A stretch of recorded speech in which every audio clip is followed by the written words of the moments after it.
Hello, class. My name is Rachel Hellinger, and today I am going to be going over the topic for my integration project, which is behavioral regulation.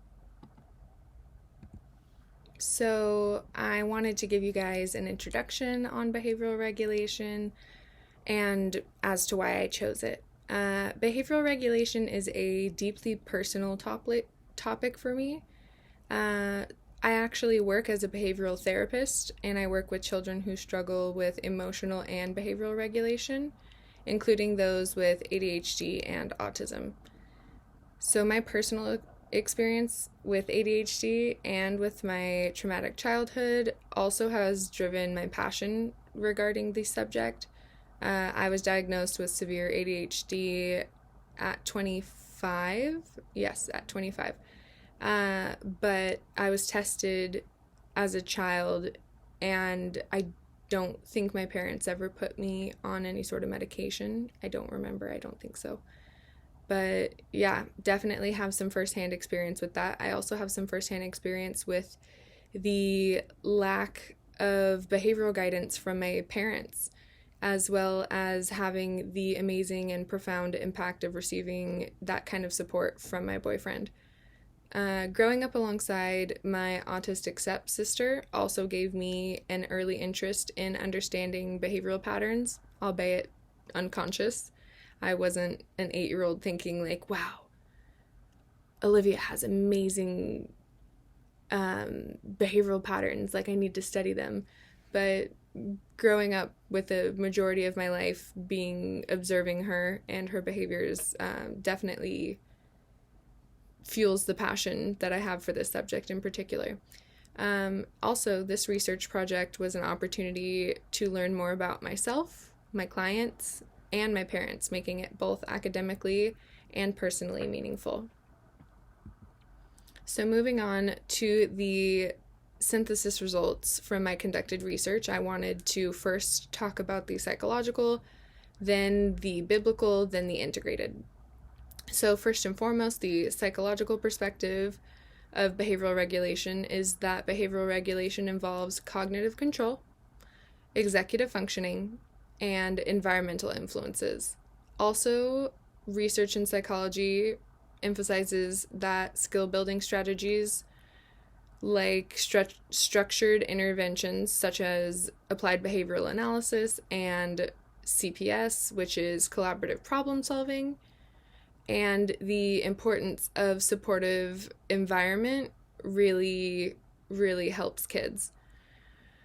Also, children with poor self-regulation face academic, social, and emotional challenges, according to Wang, which is one of the researchers, compared to children without poor self-regulation.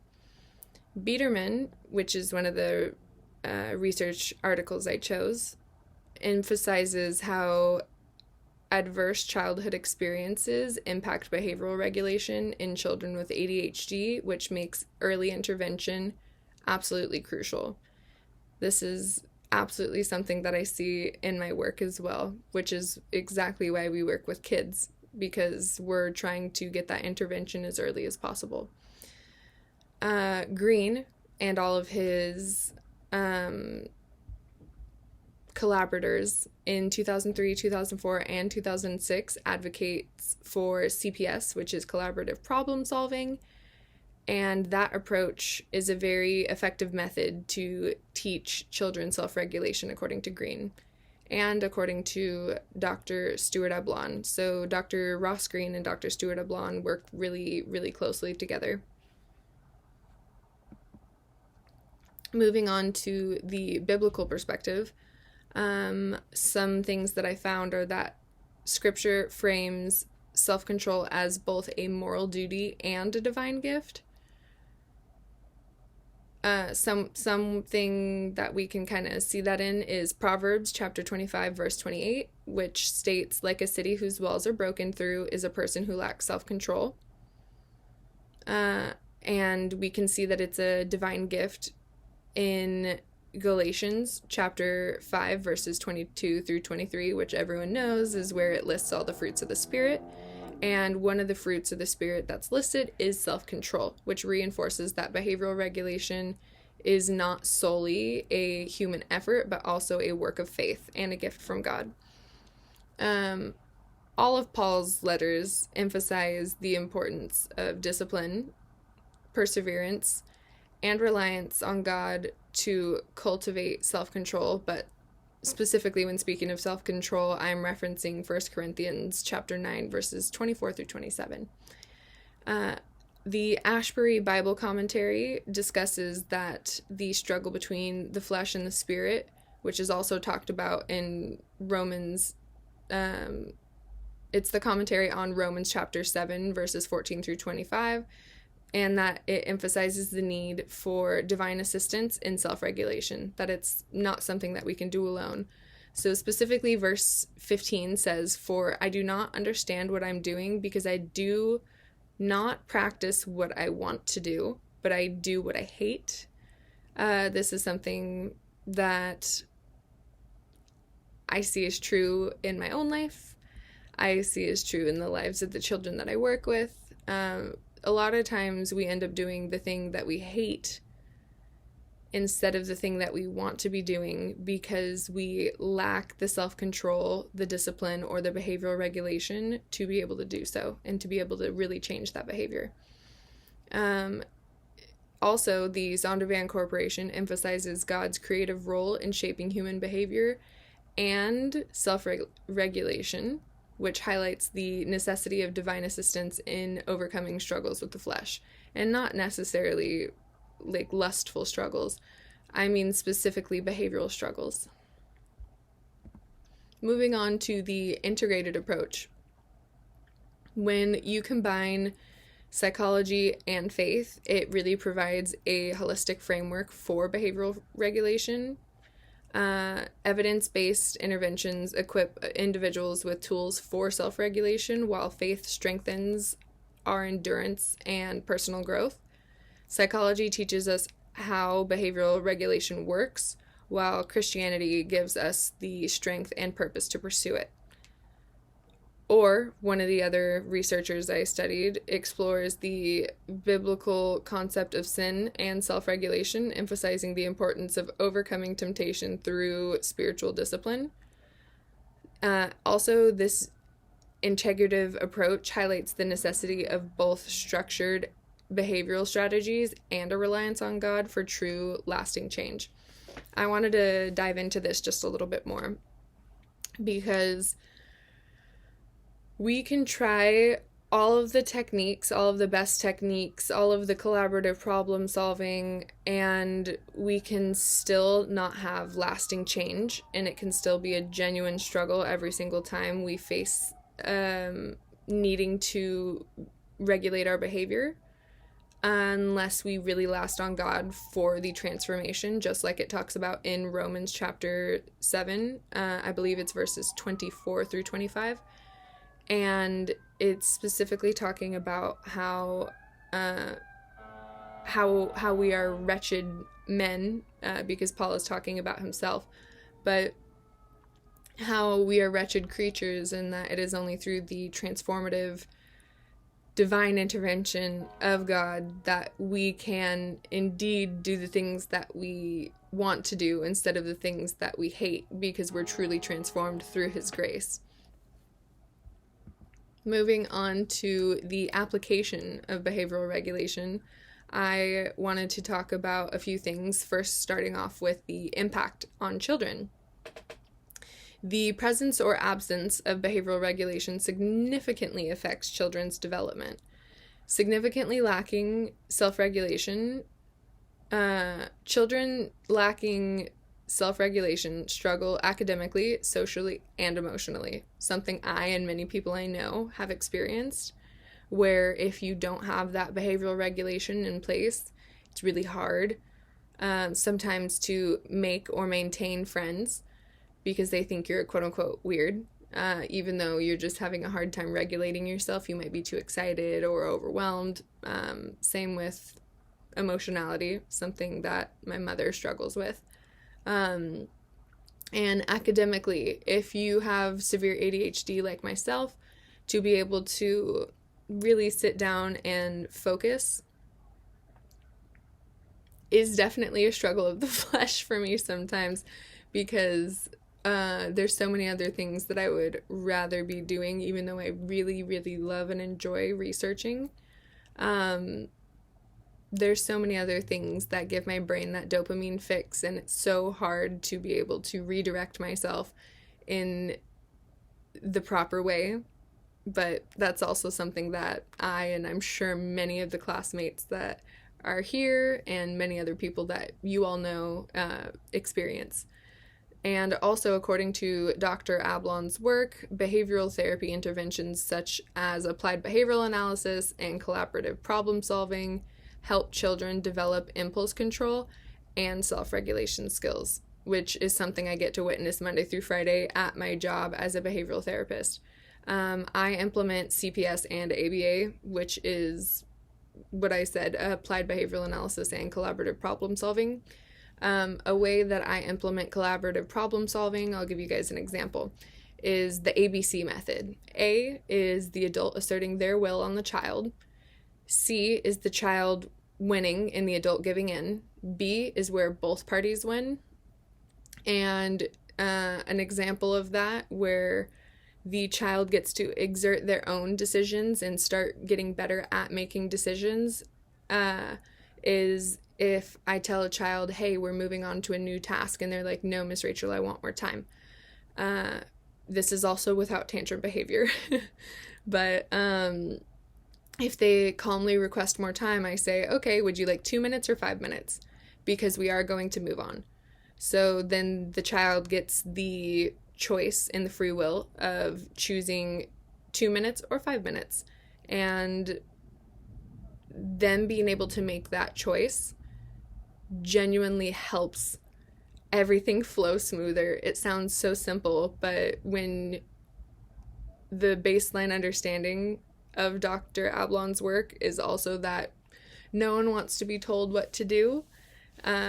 Everyone gets their own decision, and that's why it's called collaborative problem solving, because you're collaborating with the child or with the other person to solve the problem, where neither party has to compromise. Both parties are satisfied within the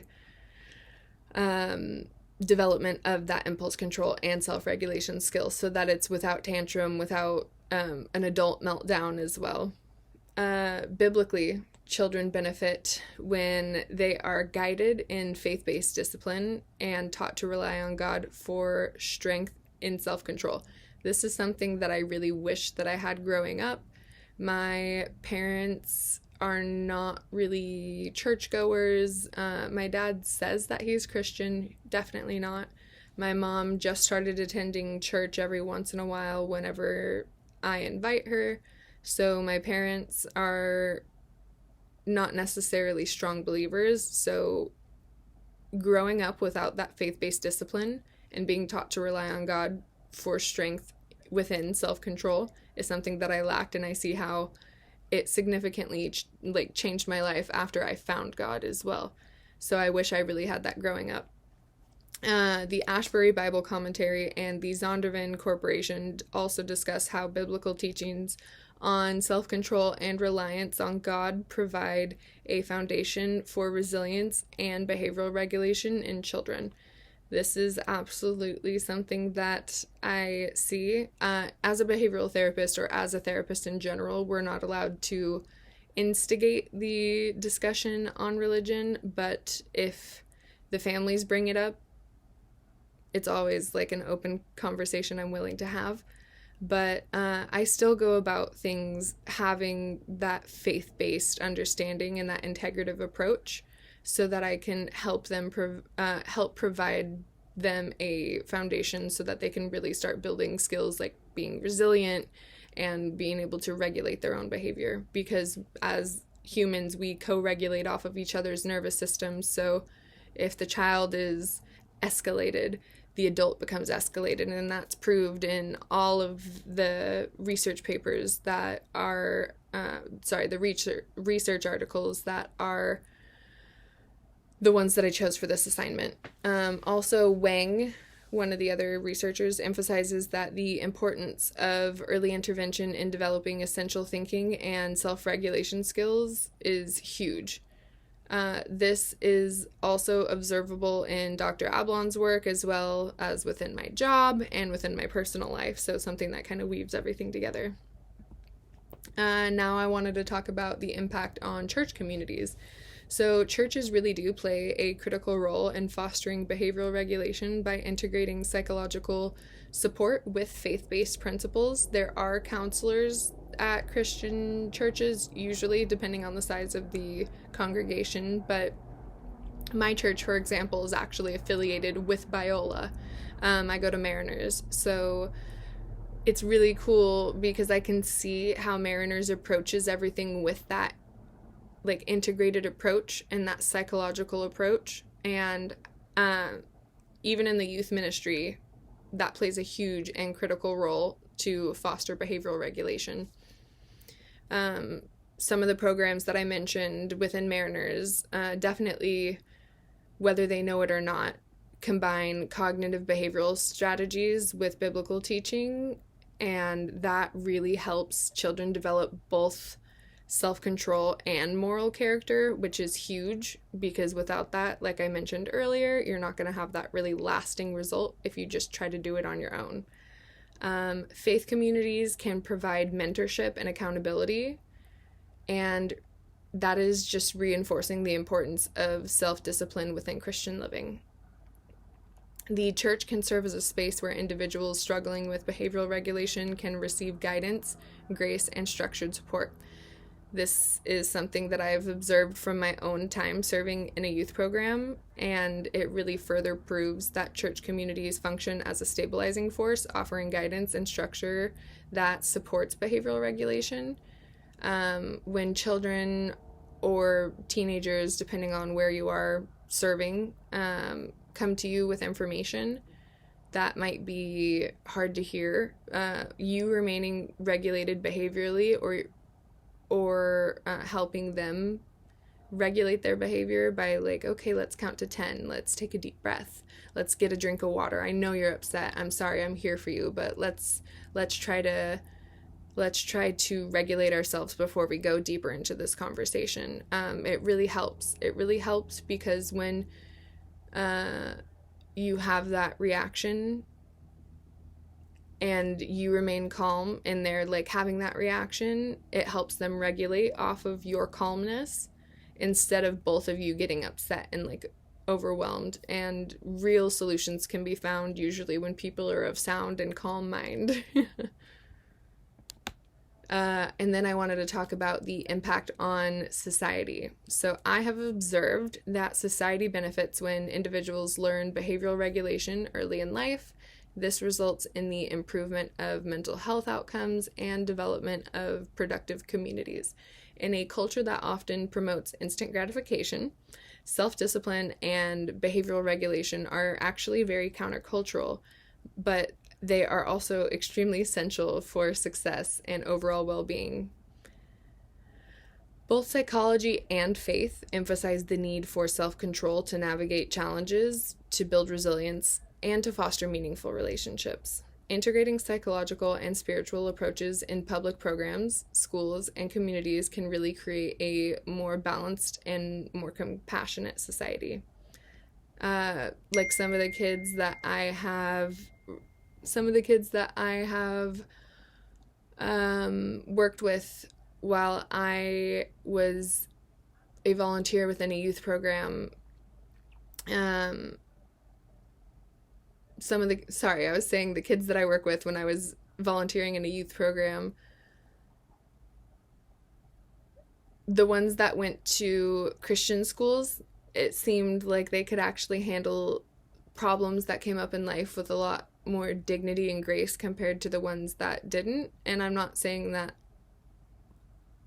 in a bad way. I'm just saying that when they get that actually integrated approach of the Christian side and the psychological side, you really, really get to see a huge difference, and you see how they blossom and can navigate the world in a much better manner compared to the kids that are in public schools that don't have that like Christian foundation, where it's not really integrated like that.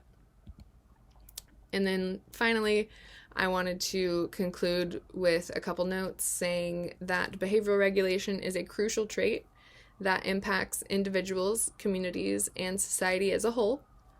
And psychology provides tools to understand and develop self-regulation, while faith gives the strength to sustain it. Integrating these two perspectives allows for a really comprehensive and transformative approach. And as a behavioral therapist, I really get to see the power of structured interventions, but I also recognize that true lasting change requires both discipline and grace. By fostering behavioral regulation in both psychological and spiritual contexts, we can create healthier, more resilient individuals and communities. Thank you so much for your time. I hope you have a lovely rest of your semester, and it has been a pleasure doing class with all of you. Have a great day. Bye.